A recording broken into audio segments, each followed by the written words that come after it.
Hello students. बच्चों, ये हमारा ज्योग्राफी की फर्स्ट बुक का लास्ट चैप्टर है, मानव बस्ती, और ये हमारा चैप्टर नंबर 10 है।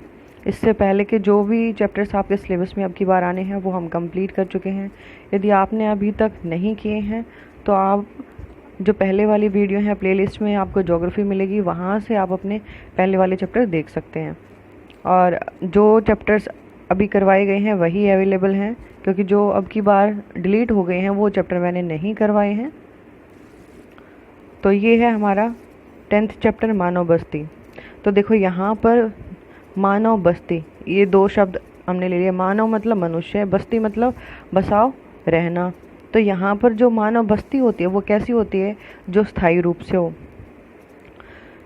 एक ऐसा स्थान जहाँ पर मनुष्य स्थायी रूप से परमानेंट वहाँ स्टे करने लग जाता है, मानव बस्ती कहलाता है। अब हम अपने चैप्टर को शुरू कर लेते हैं।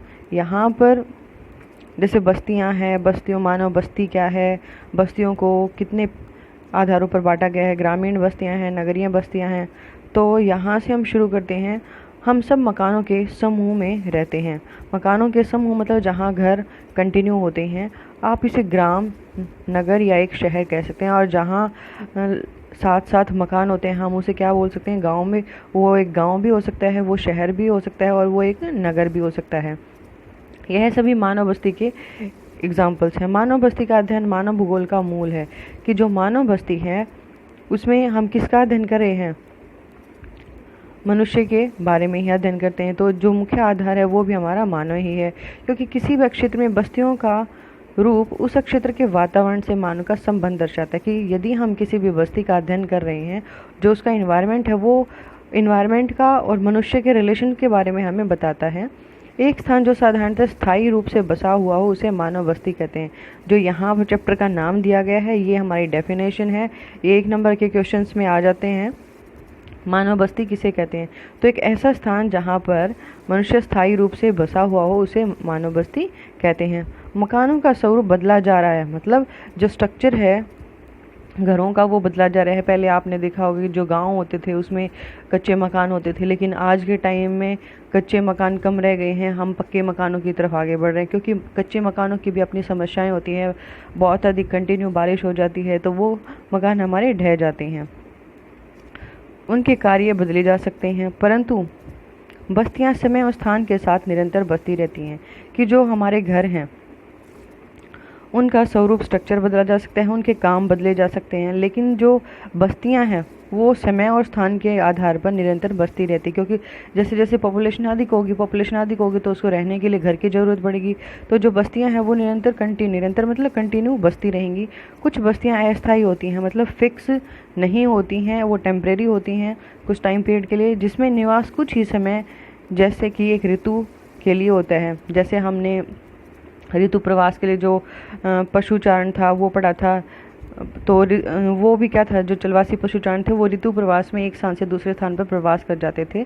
तो ये भी कुछ वैसे ही है कि जैसे जहाँ पर अधिक ठंडी होती है तो लोग नॉर्मल टेम्परेचर की तरफ, नीचे की तरफ आ जाते हैं, और जब यहाँ पर अधिक गर्मी हो जाती है तो ऊपर की तरफ चले जाते हैं। तो ये होता है ऋतु प्रवास की एक विशेष ऋतु में हम अपना घर बदल लेते हैं। अब है बस्तियों का वर्गीकरण, कि बस्तियों को कितने भागों में बांटा गया है। यहाँ पर वर्गीकरण है, 2 विभाजन किए गए हैं यहाँ पर, ग्रामीण और नगरीय। ग्रामीण में गांव आएंगे और नगरीय में नगर के बारे में बताया जाएगा। यह सभी स्वीकार करते हैं कि बस्तियों में भेद नगरीय व ग्रामीण आधार पर होता है। कि जो बस्तियाँ बांटी गई हैं वो नगरों के आधार पर और ग्रामीणों के आधार पर बांटी गई हैं। इनमें क्या होता है, सिर्फ हमारे कार्य जो होते हैं वो चेंज होते हैं, परंतु हम किस प्रकार को गाँव कहें एवं किसको नगर कहें इस पर कोई मतैक्य नहीं है। कि ऐसे कौन सी जगह है कि जिनको हम गांव में बोल सकते हैं और कुछ ऐसे स्थान है जिनको हम नगर कह सकते हैं। मतैक्य नहीं है, मतलब सभी के विचार एक जैसे नहीं हैं। यद्यपि जनसंख्या इसका एक मापदंड हो सकती है, पर यह सर्वव्यापी मापदंड नहीं हो सकता।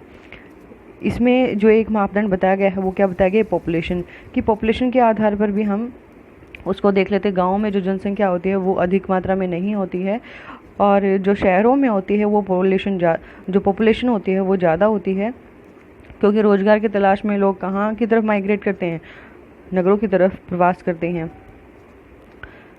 क्योंकि भारत एवं चीन जो घने बसे देश हैं, एशिया महाद्वीप में सबसे ज़्यादा जो पॉपुलेशन पाई जाती है वो सबसे पहले नंबर पर चीन है, उसके बाद सेकंड नंबर पर भारत है। तो एशिया महाद्वीप में जो मैक्सिमम आबादी है वो निवास करती है। इनमें कई ऐसे गांव हैं, कहाँ पर भारत और चीन के, जो भारत और चीन की बात हो रही है यहाँ पर, कि इसमें कुछ ऐसे गांव हैं जिनकी पॉपुलेशन पश्चिमी यूरोप, जो यूरोप का, मान लो ये यूरोप है, तो यूरोप का जो पश्चिमी हिस्सा, इस साइड वाला हिस्सा एवं संयुक्त राज्य अमेरिका से के नगरों से अधिक है, कि जो पॉपुलेशन है हमारे गाँव की वो यहाँ के नगरों से भी अधिक है। एक समय था जब गांव के निवासियों का मुख्य उद्यम कृषि करना या प्राथमिक गतिविधियों में लगे रहना था। एक टाइम ऐसा था कि जो लोग काम करते थे, गांव के लोग, वो किस में लगे रहते थे? प्राथमिक कार्यों में लगे रहते थे। प्राथमिक कार्यों में क्या आते हैं? खेती करना, लकड़ी काटना, पशुपालन करना, मत्स्य पालन करना। तो ये क्या है? सारी हमारी प्राथमिक गतिविधियां हैं, इनमें लगे रहते थे। परंतु वर्तमान समय में, आज का जो टाइम है, इसमें विश्व के विकसित देशों की नगरीय जनसंख्या यद्यपि शहरों में कार्य करती है। जो विकसित देश हैं उनकी जो पॉपुलेशन है वो नगरीय जो जनसंख्या है वो कहाँ पर काम करती है? शहरों में काम करती है। तथापि वे गाँवों में रहना पसंद करते हैं। ये काम करना तो शहरों में पसंद करते हैं, लेकिन रहना कहाँ पसंद करते हैं? गाँव की तरफ पसंद करते हैं। अतः गाँव एवं शहरों में आधारभूत अंतर यही होता है, जो डिफरेंस बताया गया है, कि आधारभूत जो अंतर बताया गया है, कि नगरों या शहरों के निवासियों का मुख्य व्यवसाय द्वितीयक एवं तृतीयक गतिविधियों से संबंधित होता है। इसके विपरीत गाँव में रहने वाले निवासियों का मुख्य व्यवसाय प्राथमिक गतिविधियों जैसे कृषि करना, मछली पकड़ना, लकड़ी काटना, खनन कार्य, पशुपालन इत्यादि से संबंधित होता है। कि यहाँ पर जो डिफरेंस बताया गया है वो क्या है? कि हम काम के आधार पर ही इनमें डिफरेंस कर सकते हैं। जो गांव की पॉपुलेशन होती है वो मैक्सिमम प्राथमिक गतिविधियों में कार्य करती है। ये जो सारी प्राथमिक गतिविधियां बताई गई हैं इनमें कार्यरत रहती है। और जो शहरों की या नगरों की जो जनसंख्या होती है वो विनिर्माण उद्योग या सेवाएं, जैसे परिवहन की सेवाएं हैं, डॉक्टर्स हैं, एजुकेशन है, हेल्थ हैं, ये सारी क्या है? हमारी सेवाएं हैं। तो जो शहरों की जो पॉपुलेशन होती है वो कहाँ पर होती है? द्वितीयक या तृतीयक गतिविधियों से संबंधित होती है, वो इन कार्यों में लगे रहते हैं। अब उसके बाद है उपनगरीकरण क्या है? यह एक नवीन प्रवृत्ति है, एक नया प्रचलन है जिसमें मनुष्य शहर के घने बसे क्षेत्रों में हटकर रहन सहन की अच्छी गुणवत्ता की खोज में शहर के बाहर स्वच्छ एवं खुले क्षेत्रों में जा रहे हैं। इसमें क्या होता है कि ये ना शहर होता है ना गांव होता है। कि मान लो कोई पॉपुलेशन है वो शहर में रह रही है, शहरों में क्या होता है? भीड़ भाड़ वाला एरिया हो जाता है। तो इस भीड़ भाड़ वाले एरिया से बचने के लिए जो एकांत का स्थान होता है, जहाँ पर स्वच्छ होता है, साफ सफाई रहती है, क्योंकि जहाँ भीड़ होगी वहीं गंदगी फैलती है, और खुले क्षेत्र, ओपन एरिया हो गया, तो वहाँ पर जाकर वो रहना पसंद करते हैं। बड़े शहरों के समीप ऐसे महत्वपूर्ण उपनगर विकसित हो जाते हैं जहाँ से प्रतिदिन हजारों व्यक्ति अपने घरों से कार्यस्थलों पर आते जाते हैं। और जो बड़े बड़े शहर होते हैं उन शहरों में से बहुत सारे लोग ऐसे होते हैं जो इस तरह के अपने घर बनाना शुरू कर देते हैं या रहना शुरू कर देते हैं, क्योंकि जो लोग होते हैं उनको काम करने के लिए डेली अप डाउन करना पड़ता है। तो हजारों व्यक्ति होते हैं जो अपने घरों से कार्य की तरफ आते जाते रहते हैं। अब उसके बाद है ग्रामीण एवं नगरीय जनसंख्या में उनके द्वारा संपन्न कार्यों के आधार पर विभेदीकरण अधिक अर्थपूर्ण है। कि जो ग्रामीण और जो नगरीय जनसंख्या की हमने बात की है उसके अंदर जो डिफरेंस बताया गया विभेदीकरण, कि हम उनको कैसे बांट सकते हैं, वो क्या बताया है कि जनसंख्या को हम मान सकते हैं कि जनसंख्या के आधार पर हम उसमें डिफरेंस कर सकते हैं, क्योंकि ग्रामीण और नगरीय बस्तियों द्वारा किए गए कार्यों के पद अनुक्रम में समरूपता नहीं होती है। क्योंकि गांव के जो लोग होते हैं और जो शहरों के लोग होते हैं उनके जो कार्य होते हैं, क्योंकि गांव के लोग प्राथमिक कार्यों में लगे रहते हैं और शहरों के लोग द्वितीयक और विनिर्माण सेवाओं में लगे हुए होते हैं, उसी के आधार पर इसमें समरूपता नहीं होती है। संयुक्त राज्य अमेरिका में पेट्रोल पंप को पदानुक्रम में निम्न श्रेणी का कार्य समझा जाता है। जो संयुक्त राज्य यूएसए है वहाँ पर जो पेट्रोल पंप पर जो काम करना है क्या माना जाता है? एक निम्न श्रेणी का काम माना जाता है। कि जबकि भारत में यह नगरीय कार्य के अंतर्गत आता है। और भारत में ये कहाँ माना जाता है? नगरीय कार्यों के अंतर्गत माना जाता है। यहाँ तक कि एक देश के अंदर ही कार्यों का स्तर प्रादेशिक अर्थव्यवस्था के अनुसार अलग अलग हो सकता है। कि कोई भी एक देश है वहाँ जो कार्य हो रहे हैं वो एक प्रदेश, एक क्षेत्र विशेष की अर्थव्यवस्था के आधार पर भी अलग अलग हो सकते हैं। जो सुविधाएं विकसित देशों के गांवों में पाई जाती हैं वैसी सुविधाएं विकासशील एवं अल्प विकसित देशों के गांवों में मिलना दुर्लभ हो जाती हैं। इसका कहने का अभिप्राय है कि जो विकसित देश हो चुके हैं, अपने आप को डेवलप कर चुके हैं, और वहाँ के जो गांव हैं वहाँ में जो फैसिलिटीज़ पाई जाती हैं, जैसे शिक्षा की सुविधा है, हेल्थ की हैं, पानी की सुविधाएं, सिविर वगैरह हैं, तो ये सारी सुविधाएं वहाँ पर मिल जाती हैं। लेकिन जो विकासशील देश हैं, जो अपने आप को अभी डेवलप कर रहे हैं, या फिर अल्प विकसित, जो अभी जिनका थोड़ा बहुत विकास हुआ है, अभी विकास की तरफ बढ़ रहे हैं, वहाँ के जो गांव होते हैं उनमें ऐसी फैसिलिटीज़ नहीं मिलती हैं। उसके बाद यहाँ पर बस्तियों के प्रकार बताए गए हैं और उनका स्ट्रक्चर बताया गया। जो बस्तियाँ होती हैं वो किस प्रकार की होती है और उनका जो प्रतिरूप जो स्ट्रक्चर होता है वो कैसा होता है। बस्तियों का वर्गीकरण उनकी आकृति एवं प्रतिरूपों के आधार पर किया जाता है, कि जो बस्तियों को बांटा जाता है उनकी आकृति और जो उनका प्रतिरूप होता है उसी के आधार पर, मतलब स्ट्रक्चर के आधार पर हम उसको बांट सकते हैं। आकृति के आधार पर बस्तियों को मुख्यतः निम्न प्रकारों से वर्गीकृत किया जा सकता है।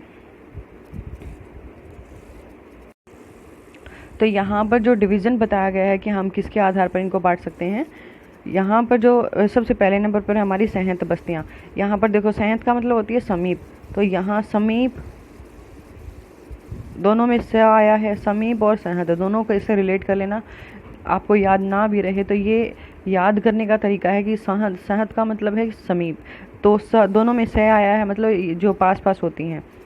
तो यहाँ पर देते हैं, इस प्रकार की बस्तियाँ वे होती हैं जिनमें मकान एक दूसरे के समीप होते हैं। मतलब मान लो कोई एरिया है और उसमें जो पास पास जो घर होते हैं उनको हम क्या बोलते हैं, सहत बस्तियां बोलते हैं, समीप जो घर बनाए जाते हैं।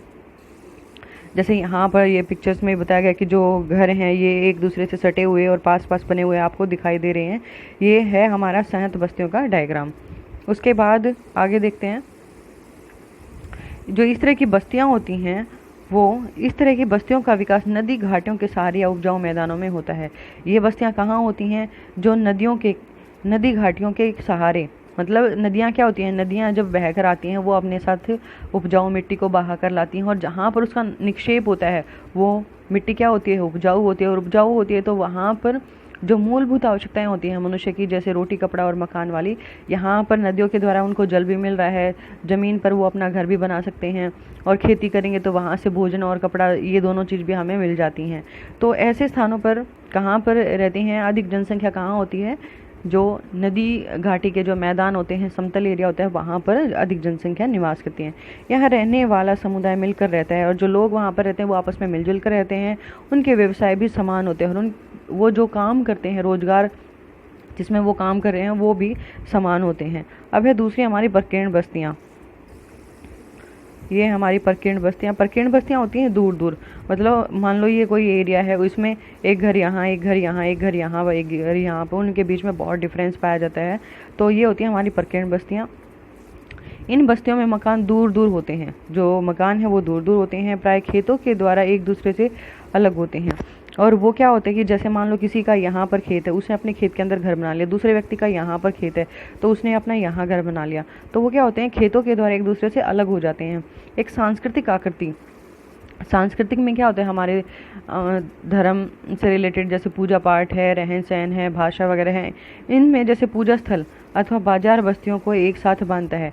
कि जब कोई ऐसा त्यौहार आता है कि जब सभी को मंदिर में पूजा करने के लिए जाना है, तो ऐसे टाइम पीरियड में सभी लोग इकट्ठे होते हैं, या फिर बाजार में सामान लेने के लिए जाना है तो वो लोग इकट्ठे हो सकते हैं, और या फिर बस्तियों को, तो ये क्या करता है कि जैसे पूजा का हो गया और बाजार हो गया, ये बस्तियों को एक साथ बांधता है कि ये लोग आपस में एक दूसरे से मिलजुल लेते हैं।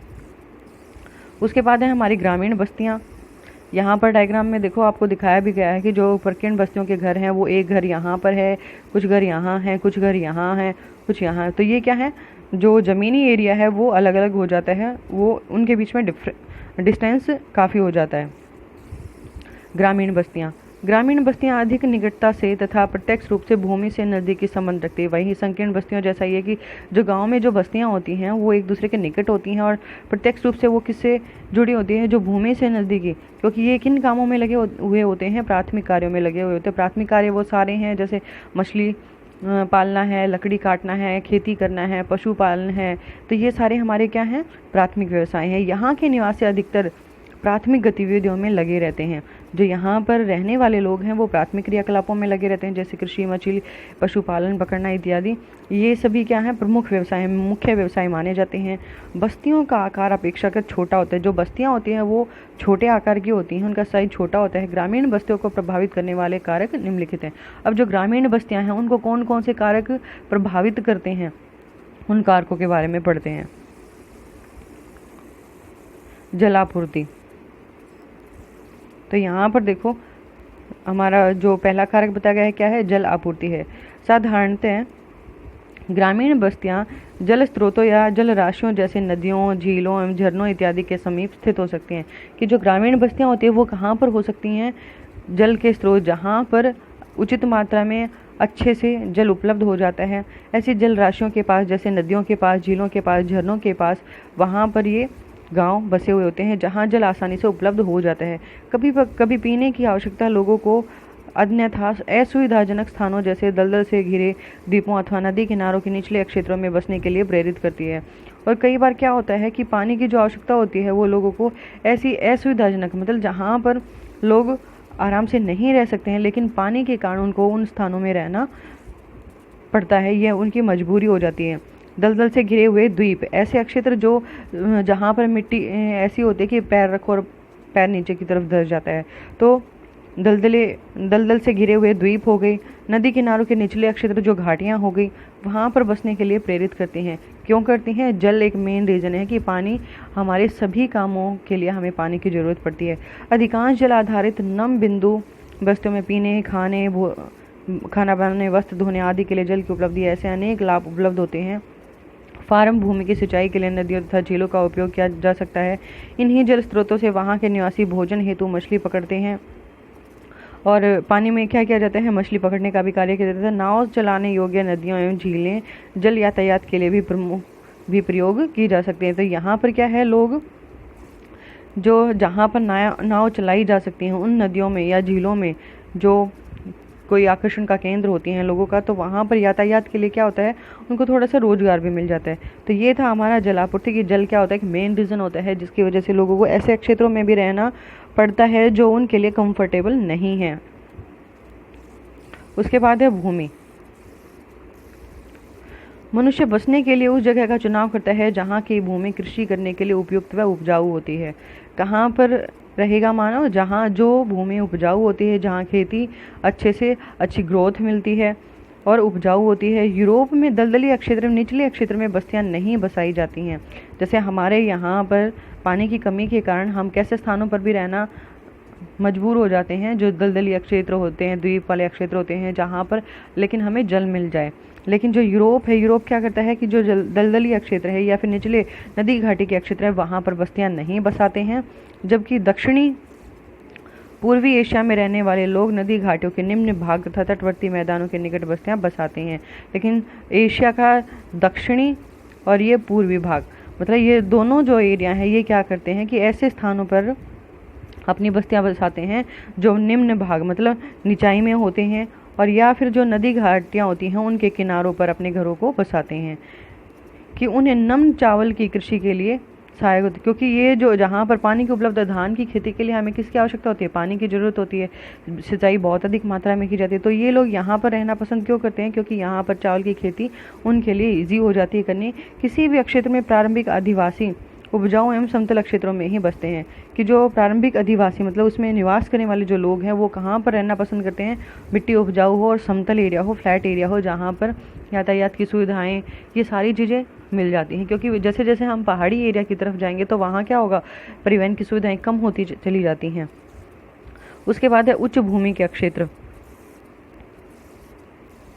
यहाँ पर है उच्च भूमि के क्षेत्र। मानव ने अपने अधिकतम अधिवास हेतु ऊंचे क्षेत्रों को इसलिए चुना है कि वहाँ पर बाढ़ के समय होने वाली क्षति से बचा जा सके।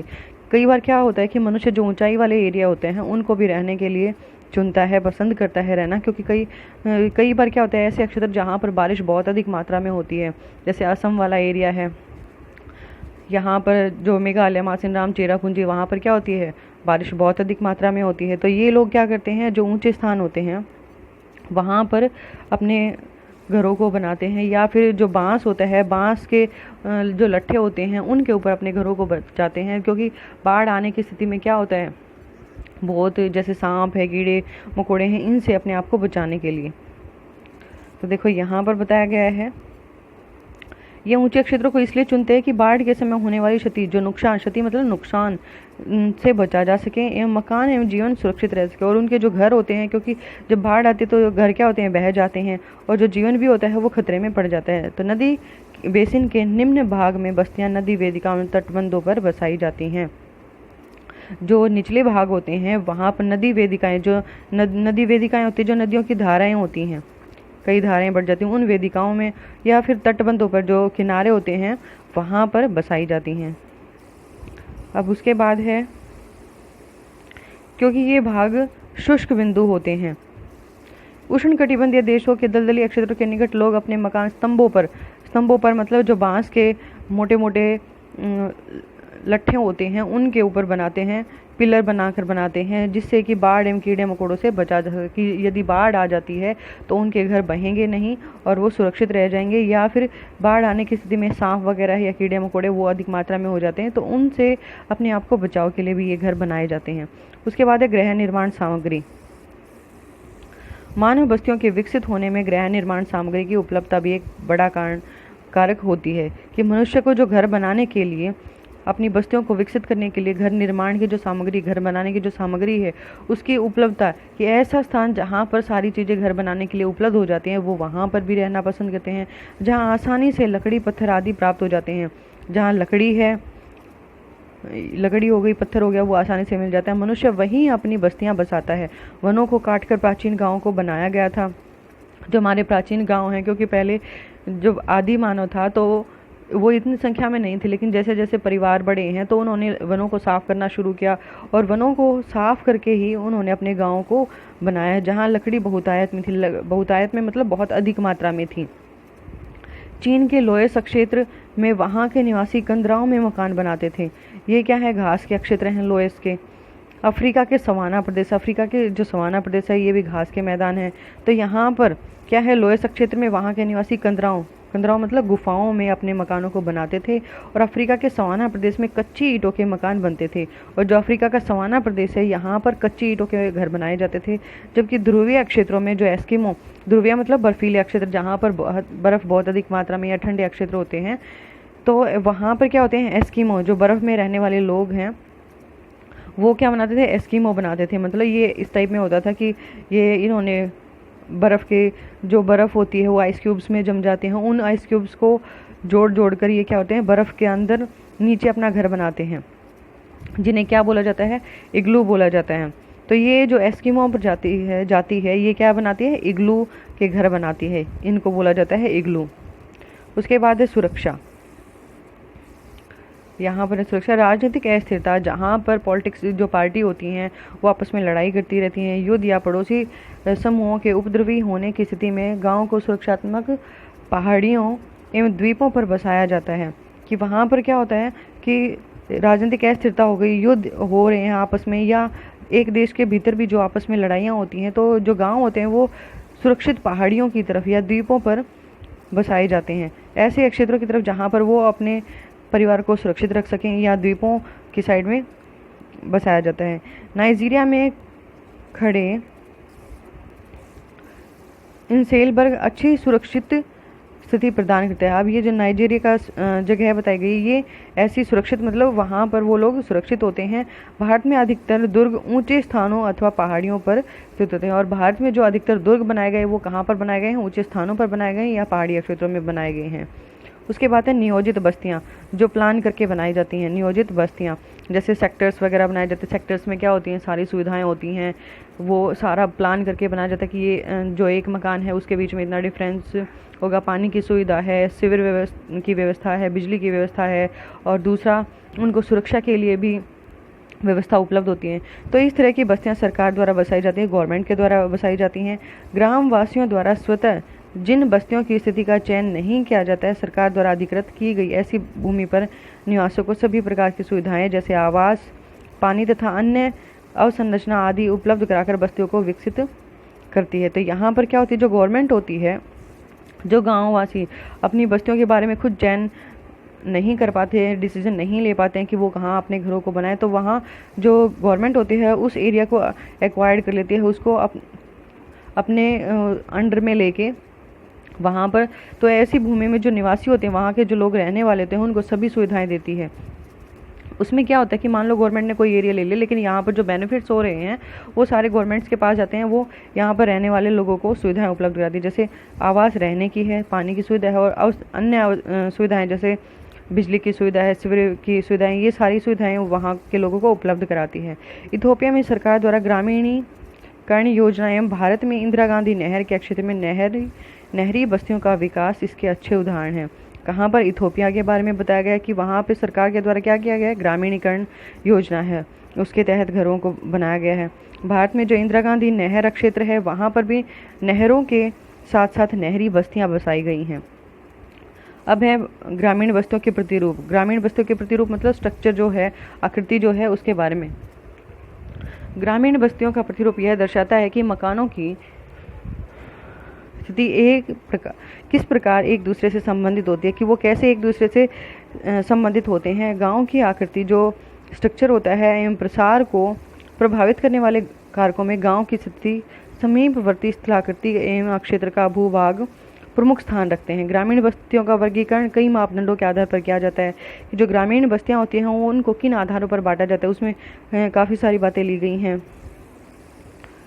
अब यहाँ पर ये बस्तियाँ बताइए, एक रेखी मतलब जो एक रेखा के, मान लो एक रेखा है, इसके यहाँ पर इस साइड में सारे घर बसते चले गए, इस साइड में सारे घर बसते, तो ये कैसे होंगे, एक रेखीय घर होंगे।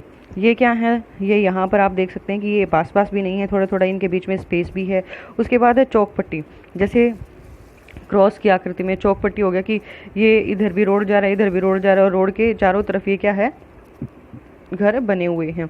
उसके बाद तारों के आकार के प्रतिरूप। तारों के आकार के प्रतिरूप जैसे ये क्रॉस करके यहाँ पर दिखाया भी जा रहा है,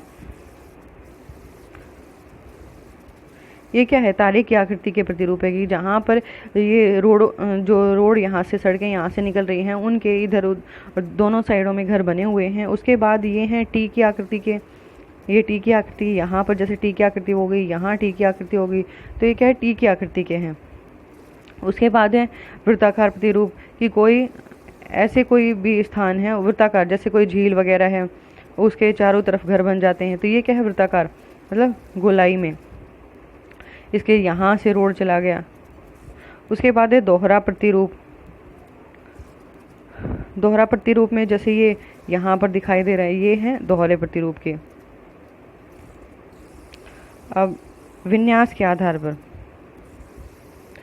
विन्यास का मतलब होता है कि इसमें जो ज़मीन होती है उसके बेस पर यहाँ पर इनको बांटा जाता है। इसमें मुख्य प्रकार है मैदानी गांव, जो ऐसे गांव जो मैदानी क्षेत्र में बसे हुए हैं। मैदान कौन से होते हैं, जो नदियों के द्वारा बहाकर लाई गई मिट्टी से बने हुए हैं। पठारी ग्राम, ऐसे क्षेत्र जहाँ पर जो मिट्टी होती है वो समतल एरिया से ऊंची होती है, एक मेज की तरह सपाट होती है, लेकिन वो मिट्टी जो होती है उसमें क्या होते हैं, खनिज अधिक मात्रा में पाए जाते हैं। तटीय ग्राम मतलब जो नदियों के किनारे या समुद्रों के किनारे जो इधर और इस साइड घर बस जाते हैं। वन ग्राम, वनों के जहाँ पर बहुत अधिक मात्रा में वन पाए जाते हैं, ऐसे गांव हैं। मरुस्थलीय ग्राम है जहाँ पर जो मिट्टी होती है शुष्क होती है, और ऐसे गांव होते हैं। तो ये क्या होते हैं, कामों के आधार पर भी इनको बांट दिया जाता है। उसके बाद है कार्य के आधार पर, इसमें कृषि ग्राम है जहाँ पर सभी लोग खेती का काम करते हैं। मछुआरों के ग्राम है जहाँ पर सारे क्या होते हैं, मछली पालने वाले ही रहते हैं। लकड़हारों के गांव जहाँ पर सारे लकड़ियों को काटने का काम करते हैं। पशुपालक ग्राम जहाँ सभी लोग पशुओं को पालने का काम करते हैं। तो यहाँ पर सभी के कार्य के आधार पर बांटा गया है कि सभी के एक जैसे कार्य होते हैं, उसी के आधार पर इनको बांट दिया जाता है। उसके बाद है बस्तियों की आकृति के आधार पर। इसमें कई प्रकार की ज्यामितीय आकृतियाँ जो अभी हमने पढ़ी थी, रेखीय, टी आकार, वाई आकार और तारे की आकृति की, तो ये क्या है, जैसे ये दोहरे ग्राम होते हैं। अब है रेखिक प्रतिरूप। अब इसमें जो बस्तियों की आकृति के आधार पर है उसमें है रेखीय। इस प्रकार की बस्तियों में मकान सड़कों, रेल लाइनों, नदियों, नहरों, घाटी के किनारे या अथवा तटबंधों पर स्थित होते हैं। जो रेखीय प्रतिरूप होता है, मान लो कोई रेल की पटरी जा रही है यहाँ से, तो उस रेल की पटरी के साथ साथ दोनों साइड में घर बसा दिए जाते हैं। सड़क के किनारे होते हैं, रेल लाइनें होती हैं, नदियाँ होती हैं, नहरें होती हैं और घाटियों के किनारे होते हैं और ऐसे तटबंधों पर स्थित होते हैं। मतलब जो किनारे होते हैं, समुद्री किनारे होते हैं, तो वहाँ पर क्या होते हैं, वो एक रेखा की आकृति के जैसे दिखाए जाते हैं। उसके बाद है आयताकार प्रतिरूप। आयताकार प्रतिरूप मतलब एक आयताकार के अंदर ग्रामीण बस्तियों का यह प्रतिरूप समतल क्षेत्रों, कहाँ पर समतल फ्लैट एरिया होता है, तो चौड़ी अंतरा पर्वतीय घाटियों में पाया जाता है। या फिर चौड़ी ऐसी अंतरा पर्वत घाटियाँ मतलब जो झील वाला एरिया होता है, लेकिन वो चौड़ी होती हैं। एक तो जैसे पानी है यहाँ से गिर रहा है और ये ऐसे यू आकार की घाटी हो गई, वी आकार की घाटी, यहाँ बसा मुश्किल है। लेकिन यहाँ पर क्या बात की, जो चौड़ी घाटियाँ होती हैं जिनके बीच में स्पेस ज़्यादा होता है, इसमें सड़कें आयताकार होती हैं। जो सड़कें होती हैं वो कैसे होती हैं, आयताकार होती हैं, जो एक दूसरे को समकोण पर काटती हैं। ये ऐसे होगा। उसके बाद है वृत्ताकार प्रतिरूप। जो वृत्ताकार प्रतिरूप है, इस प्रकार के गाँव झीलों में तालाबों आदि क्षेत्रों के चारों ओर बस्ती बस जाने से विकसित होते हैं। यहाँ पर क्या हो गया, मान लो कोई तालाब है यहाँ पर या फिर कोई झील है, तो इसके चारों तरफ जो घर बन जाते हैं वो होते हैं वृत्ताकार प्रतिरूप। कभी कभी ग्राम को इस योजना के से बसाया जाता है कि उसका मध्य भाग खुला रहता है, कि उसका जो बीच वाला भाग होता है वो क्या होता है, ओपन होता है, जिसमें पशुओं को रखा जाए ताकि वे जंगली जानवरों से सुरक्षित रह सके। जो बीच वाला एरिया होता है गाँव में जो घरों का होता है, उसमें क्या होता है, बीच वाले एरिया को खुला रखा जाता है कि यहाँ सभी अपने पशु को यहाँ छोड़ सकें, क्योंकि बाहर से आने वाले जो जंगली जानवर होते हैं, यहाँ बाहर हो गए घर, तो लोग इनकी रक्षा के लिए इनको बीच में कर लेते हैं ताकि जंगली जानवरों से इनकी सुरक्षा की जाए। तारे के आकार का प्रतिरूप, जो हमने देखा था कि ये क्रॉस करके ऐसे बना हुआ था तारे की आकृति का प्रतिरूप, जहाँ कई मार्ग आकर एक स्थान पर मिलते हैं। बहुत सारे रास्ते होते हैं जो किसी एक ही स्थान पर आकर मिल जाते हैं। उन मार्गों के सहारे मकान बन जाते हैं और उन्हीं रास्तों के सहारे वहाँ पर क्या होते हैं, घर बन जाते हैं। वहाँ तारे के आकार की बस्तियाँ विकसित होती हैं और वहाँ तारे की आकृति, जैसे एक तारे की आकृति होती है, वैसी वैसी वहाँ पर बस्तियाँ बन जाती हैं। टी आकार, वाई आकार, क्रॉस आकार, टी के आधार की बस्तियाँ सड़कों के किनारों पर विकसित होती हैं, जबकि वाई आकार की जो बस्तियाँ होती हैं उन क्षेत्रों में पाई जाती हैं जहाँ पर दो मार्ग आकर तीसरे मार्ग में मिलते हैं।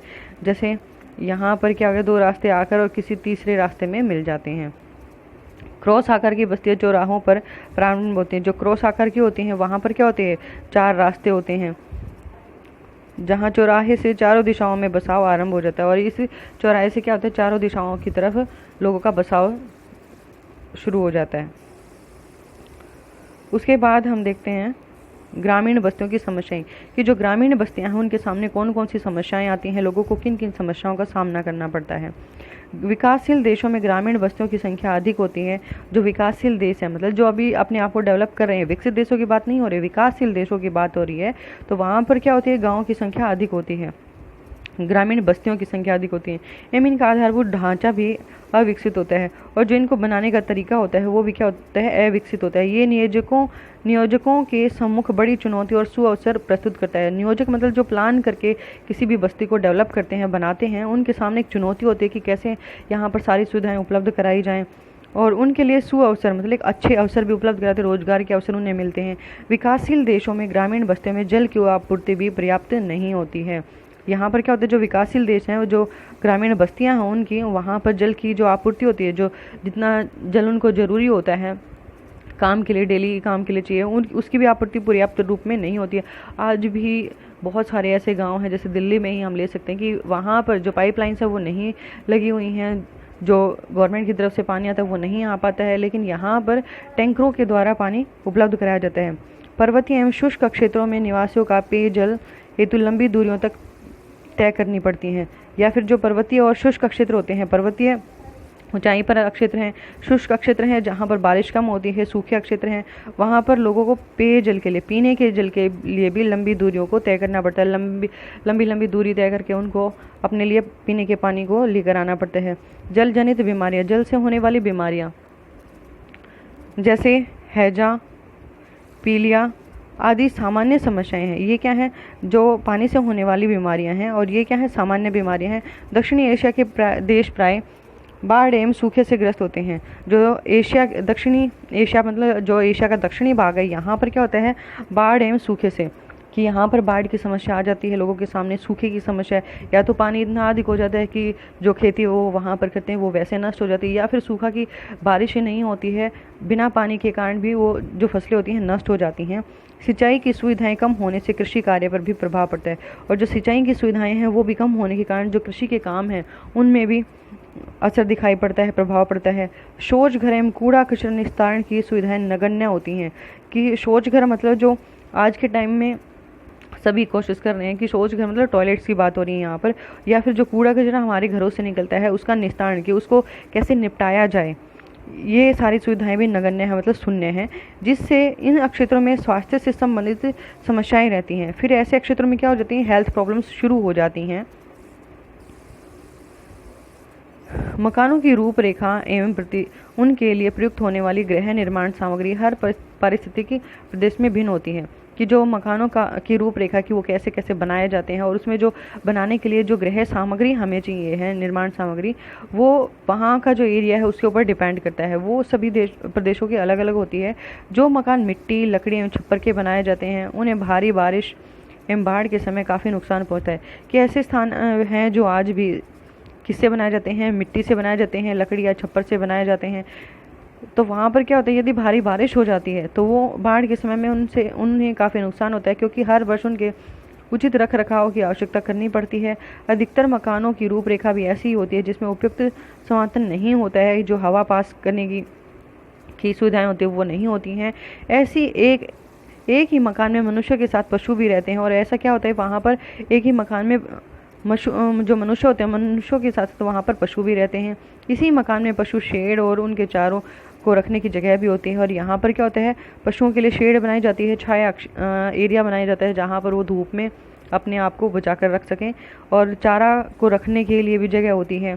ऐसा इसलिए किया जाता है कि जंगली जानवरों से पालतू पशुओं और उनके चारों की रक्षा उचित ढंग से की जा सके। और ये किस लिए किया जाता है, मान लो कोई भी घर है तो वो क्या होता है, अपने घर के चारों तरफ बाड़ बना देता है, और यहाँ उनके पशु हैं तो बाड़ से क्या होता है, वो अपने जंगली जानवर से अपने जानवरों की रक्षा कर लेते हैं। या फिर जो उनके लिए चारा रखा है यदि वो भी ओपन में होगा तो जंगली जानवर आकर उसको खा जाएंगे, तो उनके जानवरों को फिर भूखा रहना पड़ेगा, या फिर यहाँ के लोगों को दोबारा मेहनत करनी पड़ेगी। तो इसीलिए भी यहाँ पर शेड बनाई जाती हैं। कच्ची सड़क एवं आधुनिक संचार के साधनों की कमी भी यहाँ की मुख्य समस्या कहाँ की है, ग्रामीण क्षेत्रों की समस्या की। वहाँ पर क्या होती है, सड़कें जो कच्ची होती हैं बारिश के समय में वहाँ फिसलन पैदा हो जाती है। आधुनिक संचार की सुविधाएं जो आज के टाइम में जैसे इंटरनेट की सुविधाएं हैं, या कंप्यूटर कैफ़े वगैरह हैं जहाँ पर लोग इंटरनेट पर अपने ज़रूरी फॉर्म्स वगैरह फिल कर लेते हैं, तो वो सारी सुविधाएं भी यहाँ पर नहीं मिलती हैं, इन साधनों की भी यहाँ पर कमी होती है। वर्षा ऋतु में इन क्षेत्रों का संपर्क आसपास के क्षेत्रों से कट जाता है, और जब बारिश का मौसम होता है तो इनका क्या होता है, जो आसपास के एरिया होते हैं उनसे इनका संपर्क टूट जाता है, कि वो अपने आप को उन क्षेत्रों से कनेक्ट नहीं कर पाते हैं, जिससे आपातकालीन सेवाएं प्रदान करने में भी गंभीर कठिनाइयां उपलब्ध हो जाती हैं। कि मान लो कि किसी को कोई इमरजेंसी हो जाती है, जैसे गांव में किसी को कोई चोट लग जाती है और उसको एकदम से हॉस्पिटल लेके जाना है, तो आपातकालीन मतलब इमरजेंसी की जो फैसिलिटीज़ होनी चाहिए वो भी वहाँ पर नहीं होती हैं, और इसके कारण इनको गंभीर कठिनाइयाँ उपलब्ध हो जाती हैं। मुश्किल में ये लोग फंस जाते हैं। विशाल ग्रामीण जनसंख्या के लिए स्वास्थ्य एवं शिक्षा संबंधी पर्याप्त सुविधाएं प्रदान करना भी कठिन हो जाता है, और जो विशाल मतलब बड़े आकार में जो ग्रामीण जनसंख्या है, वहाँ पर रहने वाले जो लोग हैं गाँव में, उनके लिए स्वास्थ्य की सुविधा और शिक्षा संबंधी जो सुविधाएं हैं जो उन्हें मिलनी चाहिए वो भी उनको प्रोवाइड करना मुश्किल हो जाता है। यह समस्या उस समय और विकट हो जाती है, और भी गहरी हो जाती है ये समस्या, जब ग्रामीणीकरण उचित प्रकार से नहीं हुआ हो। जो गांव बनाए गए हैं यदि उनको उचित तरीके से नहीं बनाया गया है, नहीं बसाया गया है, तो भी उनके सामने समस्याएं रहती है। विशाल क्षेत्र में मकान दूर तक विकसित होते हैं, और जो गांव में क्या होता है, वे एरिया दूर दूर तक होता है, तो जैसे एरिया दूर दूर तक है तो कोई घर यहाँ है, कोई घर यहाँ है, तो उनके लिए क्या होता है, उन लोगों तक जैसे मान लो हमें पानी के ही लाइन्स बिछानी है, तो पानी यहाँ पर एक व्यक्ति को पहुँचा दे, यहाँ से यहाँ, यहाँ से यहाँ, यहाँ, तो ये क्या होता है, लोगों को ये सुविधाएं देना भी मुश्किल हो जाता है। तो ये थी हमारी ग्रामीण समस्याएं। यहाँ तक हमने अपना टॉपिक कंप्लीट कर लिया है। इससे नेक्स्ट मैं आपको अगली वीडियो में प्रोवाइड करवाऊँगी, तो यहाँ तक आप अपना अच्छे से रीड कर लें। अभी को कोई भी समस्या आती है आप मेरे को कमेंट करके पूछ सकते हैं, या व्हाट्सएप ग्रुप पे पूछ सकते हैं। Thanks for watching video.